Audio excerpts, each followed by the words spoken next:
आप गुस्सा क्यों नहीं होते, आपको क्रोध क्यों नहीं आता? इसका मतलब ये नहीं क्रोध नहीं आता, क्रोध भी दो प्रकार का होता है, एक इंटरनल, एक बाहर वाला। कुछ लोगों का दिख जाता, कुछ लोगों का दिखता नहीं। लेकिन बहुत हद तक हमने प्रयत्न किया कि हमें अपनी मुस्कुराहट भागने नहीं देना। अब आप पूछोगे हाउ पॉसिबल, वो कैसे पॉसिबल हुआ? तो लोग हमसे पूछते हैं कि आप झंझलाते नहीं, आपके पास लोग इतना परेशान करने आते, आपको नहीं लगता मन ही मन कई बार आपको लगने लगता ये हमारे अधिकारी, हमारे बॉस हमारा हित नहीं चाहते, हमें छुट्टी नहीं दे रहे हैं, हमें ज़रूरत भी है? मन में कई बार ऐसा लगने लगता, कई बार विचार, फिर स्ट्रेस भी आता, फिर बहुत ज़्यादा एक आध कोई साथ में रहने वाला और शैतानी कर दे तो फिर और भड़बड़ा जाता शरीर। और कोई सच में अपने लिए हंस रहा हो दूर खड़ा तो यही लगता है ये हमारे ऊपर हंस रहा है। ये जो मन की गति है ये बड़ी खतरनाक है। ये मन कई बार ऐसी चीजों को सत्य मान लेता है जो सत्य होती नहीं।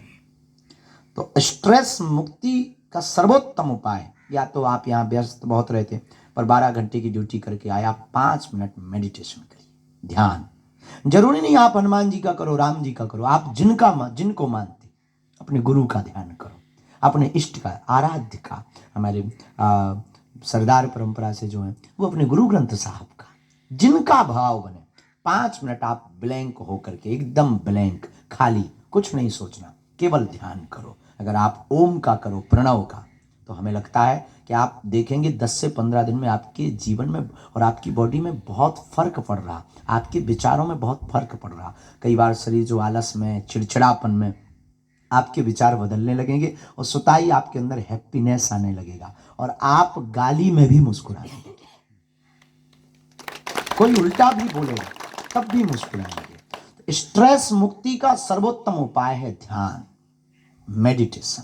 5 मिनट, बहुत 1 घंटा नहीं, 2 घंटा नहीं, 5 मिनट ध्यान। और ध्यान का मतलब आंख बंद करना नहीं, ध्यान का मतलब हमारी मति जो कहती आंख खुले में ध्यान हो, बेहतरीन ध्यान। आंख खुली रहे और अपने आप को, हम, मैं कौन हूं और इस पृथ्वी पर क्यों आए। और आपका तो निर्णय फिक्स हो गया है कि आप इस पृथ्वी पर राष्ट्र हित के लिए आए और पूरे राष्ट्र की जिम्मेवारी आपके ऊपर है। और आप मुस्कुराएंगे मेरे प्रियजनों, हमारे परिवार के सदस्यों, हमारा भारत मुस्कुराएगा। आप स्वस्थ रहेंगे, हमारा भारत स्वस्थ रहेगा। और आपका ब्रेन तेज चलेगा, हमारा भारत आने वाली हर बला से बच जाएगा। हमारे भारत में की जो सुरक्षा व्यवस्था आपके हाथ में है, पूरा देश आपके कारण चैनी से सो रहा है। लेकिन आपका मुस्कुराते हुए रहना बहुत जरूरी। और हमने तो प्रण लिया है कि हम, अभी आपको बता भी रहे थे कैंप में जहाँ बैठे चाय पी रहे थे, हम प्रार्थना कर रहे थे कि एक बार हमारे साथ ऐसी घटना घटी तो हमारे जीवन में वो क्रांति हुई। हम अचानक से ट्रेन से जाना था, कहीं अचानक से जाना था, एक महात्मा का आदेश लगा कि आप आओ, ये अभी आओ। हम किसी शहर में कथा कर रहे थे, वहाँ से हमने रेलगाड़ी पकड़ी, रेलगाड़ी पर बैठे तो कुछ कोटा ऐसे होते हैं जो तुरंत टिकट मिल जाते हैं, पर उस दिन किस्मत की बात कि हमको नहीं मिली। और यही कोई 1.5-2 साल पुरानी बात, और आज तक ऐसा हुआ नहीं, पर नहीं मिली टिकट तो नहीं मिली। पर एक ट्रेन आ रही थी जो दिल्ली जा रही थी, हम बैठ गए।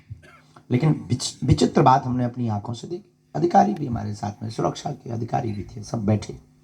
लेकिन जैसे ही डब्बा के लोगों को पता लगा कि बागेश्वर महाराज आए, आधा डब्बा खाली हो गया, सबने सीट दे दी। हमें खुशी हुई, अच्छा है, संतों का सम्मान किया, हमने धन्यवाद दिया, हमने सबको कहा आप लोग बैठो, हमको केवल एक सीट बैठने की चाहिए, किसी के भी साथ हम शेयर करें। लोग बोले नहीं नहीं नहीं, कुछ लोग नीचे बैठ गए, छोड़ दी, बैठे सब। लेकिन तब तक हम जब बाथरूम तरफ गए तो जो हमारे भीतर क्रांति घटी, वहां पर 2 राष्ट्र की सेवा करने वाले बीएसएफ के जवान बाथरूम के पास अखबार बिछाकर बैठे थे। तब हमारे मन को बहुत पीड़ा हुई कि यह देश कितना विचित्र है। एक कोई अभिनेता या कोई व्यक्ति उस बोगी में बैठ जाता है तो बोगी खाली हो जाती है, और सबसे बड़ा अभिनेता इस देश का हीरो कई महीनों बाद अपने घर पर परिवार से मिलने आता है, उसको एक सीट तक शेयर नहीं होती है। उस दिन हमने प्रण लिया था कि अब जो भी होगा हमारे जीवन में, हम कुछ ना कुछ अपने शब्दों से भारत के लोगों को मोटिवेट करेंगे। और हम आपसे प्रार्थना करना चाहेंगे, आप सबसे, कि आप मुस्कुराओ, मुस्कुराना ही जीवन। भगवान, अच्छा, आप पुराना जमाना आपको याद होगा, फोटो वाला कैमरा चलता था। अब आजकल तो सेल्फी चल गई, मुंह टेढ़ा करें जैसे लकवा लग गया हो, फोटो खींच रही।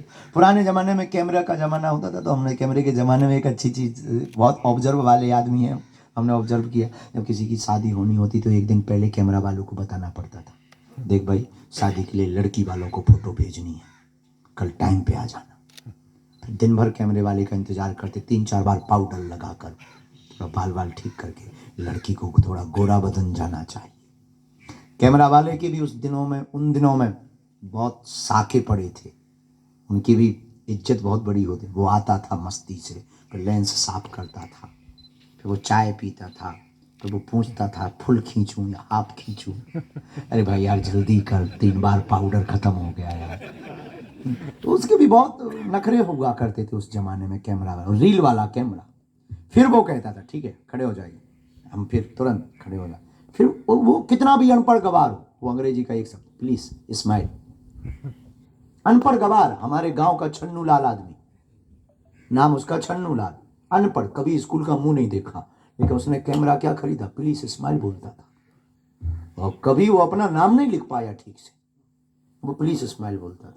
वो हम लोग तुरंत, जैसे कैमरा वाला प्लीज स्माइल, हम लोग तुरंत दांत निकाल, बत्ती से बाहर, हम मुस्कुरा देते थे। अब वो तुरंत फोटो खींच देता था। फिर 2-3 दिन इंतजार करते थे, क्योंकि वो धुल कर आती थी। जब 2-3 दिन बाद फोटो आती थी, अपनी फोटो देखकर हम लोग हंसते थे, हो तेरी क्या गजब फोटो आई। विचार करिए, 1 सेकंड मुस्कुराने से जब चित्र अच्छा आ सकता है, जीवन भर मुस्कुराते रहिए, पूरी जिंदगी अच्छी आ सकती है। पूरा जीवन बेहतरीन हो सकता है आपका, पूरा जीवन आपका प्रसन्नता से भरा हुआ हो सकता, पूरी लाइफ आपकी हैप्पीनेस में हो सकती। कोई हमसे कहे, हमने तो भगवान कृष्ण से एक बात सीखी, वो आदमी, वो महापुरुष बहुत ऊंचा, वो परमात्मा हमारा, वो परमात्मा वृंदावन में रहता, छोड़ता है कोई गम नहीं, मुस्कुराता है, वृंदावन को भी छोड़कर मथुरा में आता है माता पिता के पास, और फिर भागना पड़ता द्वारका, यही गुजरात में, तब भी वो मुस्कुराते हैं। 16,108 विवाह करते हैं, और शादी में भला कौन ना मुस्कुराए, भगवान कृष्ण मुस्कुराते हैं। 1,61,080 बेटे हुए भगवान के, तब भी वो मुस्कुराए। रुको, वो राजा बने द्वारका के, तब भी वो मुस्कुराए। और बात यही नहीं टिकती, अपने ही सामने अपने परिवार का विनाश होते भगवान कृष्ण ने देखा, लेकिन तब भी वो मुस्कुराए। महाभारत के रण में भी वो मुस्कुराए। हमने भगवान कृष्ण से एक ही सीखा है कि जिंदगी को आप बेहतरीन जीना चाहते हो, मुस्कुराते रहो, मुस्कुराते रहो, मुस्कुराते रहो, और दूसरों को जलाते रहो। स्ट्रेस मुक्त होने का एक ही उपाय है कि आपके सामने जो घटना घट रही, जरूरी नहीं वो तुम्हारे लिए घट रही, प्रकृति का नियम है, घटती है।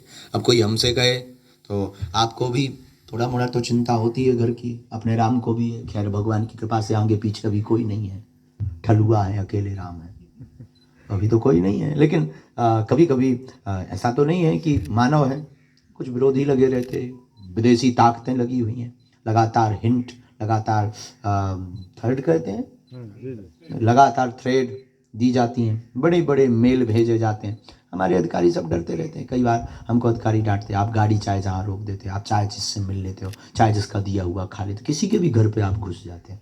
हम कहते हैं बात तो सही है आपकी, आपकी जो जिम्मेदारी है वो हम भी समझते हैं, लेकिन हमने एक आदत सीख रखी, और वो ये सीख रखी, जो होना है वो कोई टाल नहीं सकता, वो जो नहीं होना है वो कोई कर नहीं सकता। तो टेंशन किस बात की?